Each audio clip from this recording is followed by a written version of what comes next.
Vous vous rappelez de ça? Dans le trading aussi, il y a plusieurs petits marchés. Il y a le marché du forex, le marché des actions, le marché des crypto-monnaies, le marché des matières premières, etc., etc. Tout comme à Madina, dans le trading, il y a plusieurs marchés et dans chacun de ces marchés, on va voir quels sont les actifs que j'ai besoin. Avez-vous remarqué quelque chose? J'ai mentionné bien sûr le mot forex. Alors selon vous, avec les informations que vous avez reçues dans la première vidéo, qu'est-ce que c'est que le forex? Vous allez juste me dire que le forex est l'un des marchés du trading. Et oui, vous avez raison. Le forex est l'un des marchés du trading, mais pas n'importe quel marché. C'est le plus gros marché du trading. Il est tellement grand que la somme de tous les autres marchés ne lui arrive pas à la cheville. Oui, même pas à la cheville. Avec un volume de transactions journalières qui est entre 6 000 et 9 000 milliards de dollars. 6 000 et 9 000 milliards de dollars de transactions journalières. Bon, j'avais dit que j'allais expliquer comme si je parlais à un enfant de 12 ans. Ce qui veut dire que l'argent qui passe par le forex, les achats et les ventes qui s'effectuent dans le marché du forex est estimé entre 6 000 et 9 000 milliards de dollars par jour. Maintenant, on va mieux expliquer ce que c'est que le forex et qu'est-ce qu'on fait dans le marché du forex.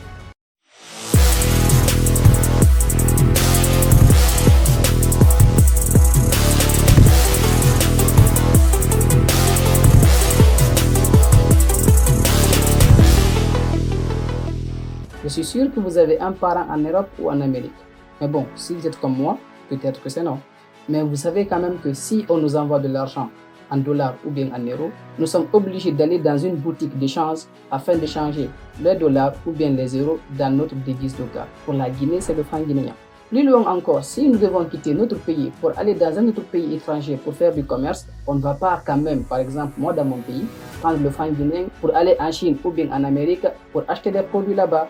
Non, tu dois échanger mes francs guinéens là en dollars ou bien dans la devise du pays dans lequel je vais aller faire du commerce. Une petite question, qui est-ce qui va déterminer maintenant que telle somme de votre devise est égale à telle somme du pays dans lequel vous voulez aller? C'est très simple, c'est le marché du forex qui s'occupe de cela. Avec ça, je crois que c'est très simple. Dites-moi alors, qu'est-ce que c'est que le forex? Maintenant, au lieu de me dire que c'est juste un marché de trading, vous allez me dire que c'est le marché qui s'occupe de l'échange des devises. Et bien, vous avez raison. Le forex, qui signifie Foreign Exchange en anglais, encore appelé marché d'échange ou FX, est tout simplement le marché qui s'occupe de l'échange de devises. On va parler un peu des actifs, c'est-à-dire les produits qu'on peut acheter et vendre dans le marché du forex. Dans le marché du forex, les actifs sont représentés en paires de devises. Une paire de devises est l'association de deux devises qui sont échangées. Par exemple, euro, USD. Mais vous allez me demander aussi comment est-ce que les symboles là sont venus. Pourquoi EUR, pourquoi USD? Souvent, pas tout le temps, il y a des exceptions bien sûr que je vais vous expliquer. Pour avoir le symbole d'une devise, nous prenons le diminutif du nom du pays plus la première lettre du nom de la devise du pays. Le dollar, USD. US qui signifie United States et D qui signifie dollar. Le dollar canadien, CAD. CA qui signifie le Canada, D le dollar. Le dollar australien, AUD. AE qui signifie l'Australie, le D dollar. Si on prend par exemple la Guinée, le GNF, GN qui signifie Guinée, F le franc. Mais il y a les exceptions pour plusieurs pays qui utilisent la même devise. Par exemple le franc CFA, l'euro. Là ça ne fonctionne pas. Dans cette paire de devises, euro, USD, la première devise est appelée la devise de base et la seconde est appelée la devise de cotation. Ça veut tout simplement dire que combien de l'unité du genre 1 de la première devise est égale à la seconde devise. L'unité de la première devise vaut combien de la seconde devise? Et devant, on va nous afficher ce qu'on appelle le taux de change, la valeur à laquelle on peut échanger l'unité de la première devise dans la seconde devise.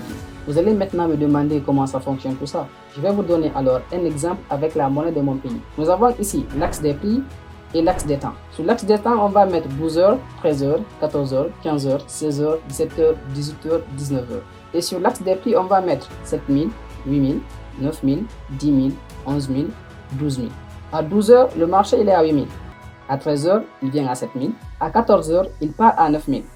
À 15h, il revient à 8 000. À 16h, il monte à 10 000. À 17h, il monte à 11 000. À 18h, il revient à 9 000. À 19h, il remonte à 10 000. Ce que vous voyez dessiné là comme ça, ce qu'on appelle le graphique boursier, c'est ce que vous voyez dans nos écrans et vous pensez que c'est quelque chose de mystique. C'est tout simplement le résultat du changement du taux de change. En fonction du temps, le taux de change il change. Donc, on va voir le graphique boursier se dessiner. J'espère que vous avez compris qu'est-ce que c'est que le Forex et surtout quels sont les actifs qui sont dans le marché du Forex. Dans la prochaine vidéo, je vais vous expliquer comment est-ce qu'on fait de l'argent avec le Forex et comment est-ce qu'on peut acheter et vendre avec ce marché-là, à travers le graphique boursier bien sûr, en passant surtout par le broker. N'oubliez pas cela. Si vous n'êtes pas encore abonné, faites-le maintenant pour ne pas rater la seconde vidéo sur le Forex. Et lâchez un gros pouce bleu. Merci, on se voit bientôt dans le marché financier.